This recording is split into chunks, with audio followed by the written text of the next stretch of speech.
Sa alidang. I cannot allow you saying that. Yeah, the mayor has to, Ano na? We can consent to Sige lang. mga bata. Okay. Magandang araw po. Paalam lang po mula sa Varsity Saan ka? sa UST po.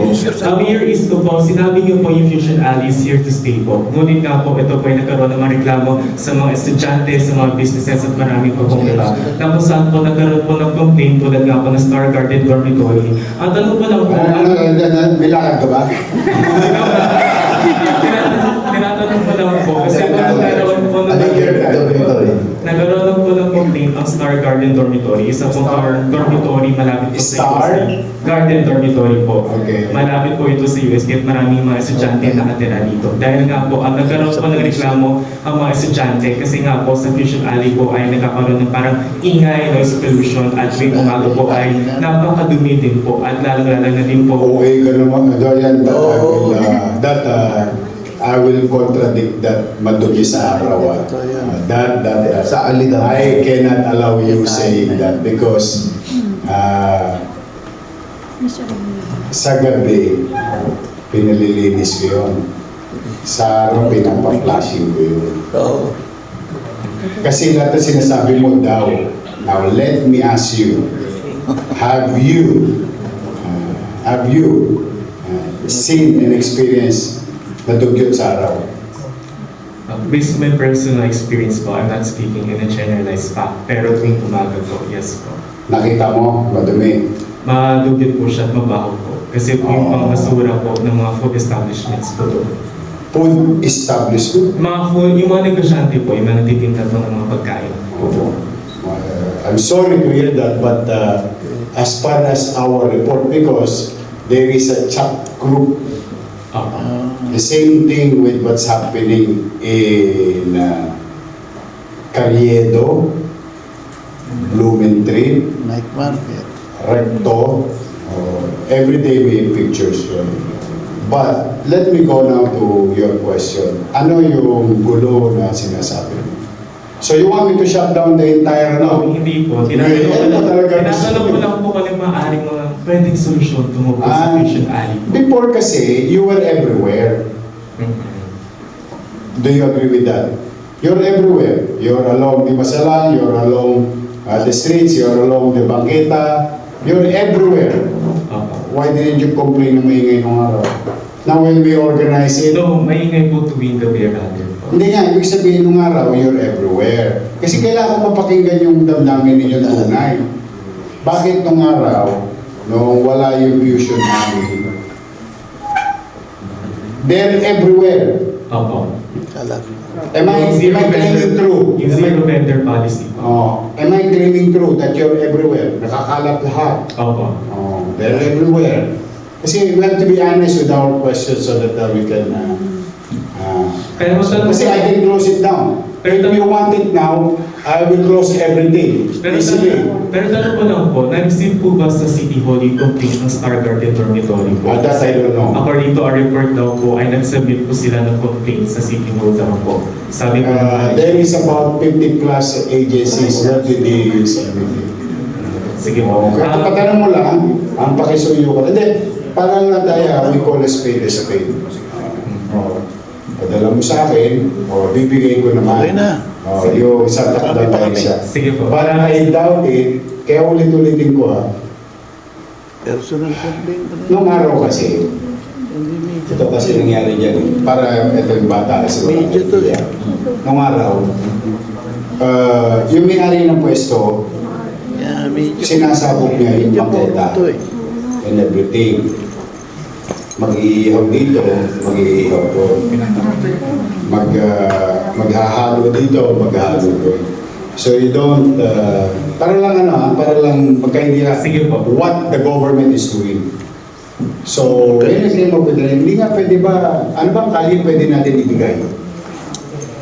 Ano ba ang pwede natin i-draw on a particular hour,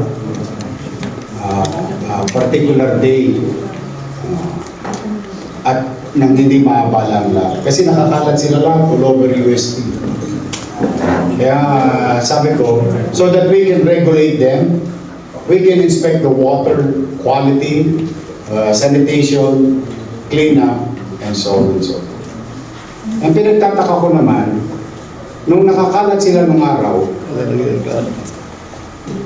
walang gustong magreklamo. Nung inayos, Marami nagreklamo. then I found out, ang nagre-reklamo, yun nawala ng Pwesto. extension ng negosyo niya. Hindi, totoo naman. It's not a perfect government. It maybe mayroon pa rin pagkukunan. Pero most of the complaint na nakikita, mausok daw. Eh, nung araw pa mausok dun eh. Oh, Sino? kainan niya sa USD. That's why ako, hanggat maaari. Sa akin, kung ayaw ninyo, hindi ko kawalan yun, ha? Maniwala kayo sa akin. I'll be happy to... but when I close it, no store can extend their store in the Bagdeta. Kasi the sauce for the gander will be the sauce for the goose. Eh samantalang ito, organisado, saradong kali, safe pa kayo naglalakad ngayon? Matanong ko lang ha, I mean, turuan mo ko, Walang traffic. with all humility. Walang sasakyan. Nakapaglalakad ba kayo ng tahimik? Ah, Nang walang dumadaang motor? sasakyan. At saka sakyan sa particular na wala sa Ito naman. fusionary. Naglalakad. Ano po yung... Sa fusionary, nakapaglalakad ba kayo ngayon sa Crispy? Hindi nadadaan. Walang motor, walang kotse. I mean like you're strolling around in the street. Tuwing po nag-operate po yung Fusion Alley, parang wala po naman masyadong motor. Kasi Walang masyadong motor, hindi masyado. Kasi alam ko po sarado yung daanan niya kasi Oo. public space po siya. Madami po, pero madami pong tao. Yun. No, mali pa yung word. Walang masyadong motor. Walang motor. May Kasi bantay doon eh. ano yun, safety ninyo yun. Pinapatay namin yung kalsada sa particular na oras para ang mga estudyante na makakalakad na Biligan maayos din yun. at ligtas. That's the heart Taga doon na. of it. That's the intention. So, anyway, if there is still some mistakes, now, ako payo ko sa inyo, kung ayaw nyo talaga yun, sulat lang kayo sa akin. Bukas sa bukas, isasara ko yun. But, Yung Brazil. I have to be honest. It created so much millionaires in the city of Manila. Oh, Now you agree. patok yun eh. It created so much millionaires, ha? Ito po, wala pong exaggeration. Dinadayo. Tubig. Ewan ko, milagro yata yung tubig na yun. Ano yung... Mineral water. Ano, Coconut water. Kokomujo ba yun? Oh, Yung mga colored ano, juice. selling at 50,000 a day.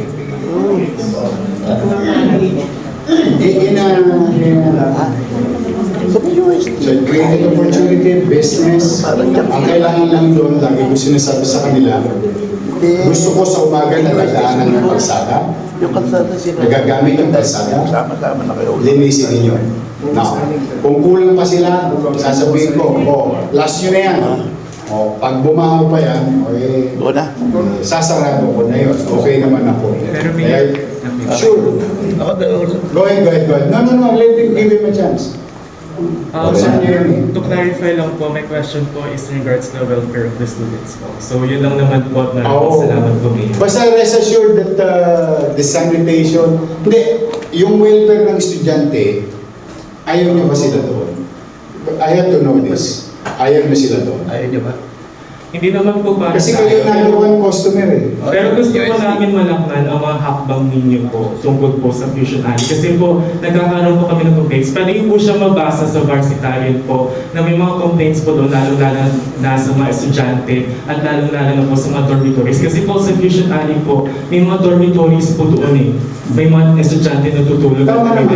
nagdadaan doon. Pero may mga complaints po kasi na mag-ingay daw po, at ano daw po, at maraming tao. Siguro, Hirapan sa... ipadala niya na diretso sa Kasi, office ni Mayor yung concerns. alam mo kung negative siya or net negative, I'll shut it down. Sige po. Pero You yun lang tell them naman. that I'm really concerned about the plight of our students because the idea is for you to have access to cheaper, cleaner, accessible accessible food, kasi puro dormitory. Kaysa dati, it's everywhere. Kanya-kanya, magulo, and nobody, in fact, nung pinaghihimot namin sila, naging maaliwalas yung gilid ng guste na nadadaanan na. But sige, we'll do better. Okay. We'll do better. Sige po. Oo naman. Last. Oo. Sige, isa na lang. Isa na lang. Sige. Pat, sige ma'am. Good morning, Mayor. Very quick question lang. Sure. Former Senator Manny Pacquiao rated the SONA 10 out of 10. Your rating naman po, from 0 out of 10. And ano po ba yung mga programs na nilook forward? I'm just happy with the LGSF. I'm just happy with, especially, yung system loss. Palakpakan natin si Presidente Ron. It affects us, everyone. And I hope Congress will act on the matter because it is mentioned in SONA, and I don't know with your experience with Malacanang. It is now a state policy. Tama po ba ako? Ganun po yun, no? O pag isinama sa SONA at sinabi na ng Pangulo, ayun, no? Because, yung system laws, I agree with the President. Bakit ako magbabayad bilang consumer sa kapabayaan ng nagninegosyo? Diba? Negosyo mo yan eh. Nung may system laws, sa akin mo i-charge. Ako that I agree. 10 out of 10 yun. Promise. Saka malaking bagay yun sa mga consumer. Kasi consumer protection yun eh. Nakakatuwa naman. Pat. Ako daw ang last na. Last na talaga. Pagsabihin mo ako eh. Anyway, sir. Okay, let's cool down, sir. Next question. Ito po, tanong, no?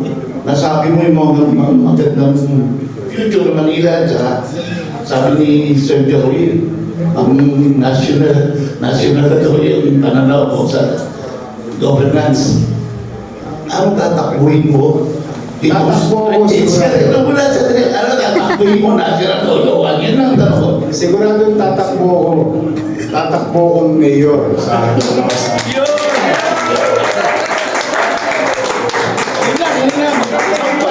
Okay. Maraming tanong. Sige na. Bigyan mo na.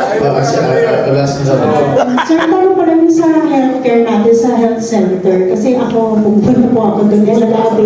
Tanong ko lang, sir, kung baka pwede kong ma-improve yung mga laboratory, sana magdagdagan sa That's exactly our direction to continue to invest in our 44 health center. Nakakaano na ako na nire-develop. And we will continue on the for sure. Tapos equipment wise, tapos yung supply ng gamot. Lalo na yung kaya kami nagdi-data gathering ngayon, anong mga gamot ang mabilis, metformin, sartan ba yan, o isaipin sa bata, o yung calcium sa ina, iron sa ina, those are the things we continue to. Kasi totoo, maraming umaasa sa health center. Kasi yung mga puwenta sa ospital, baka nga health center pa lang, pwede na. Kaya talagang nag-i-invest. Pasalamatan po natin si Mayor Isko Malino. Ito ay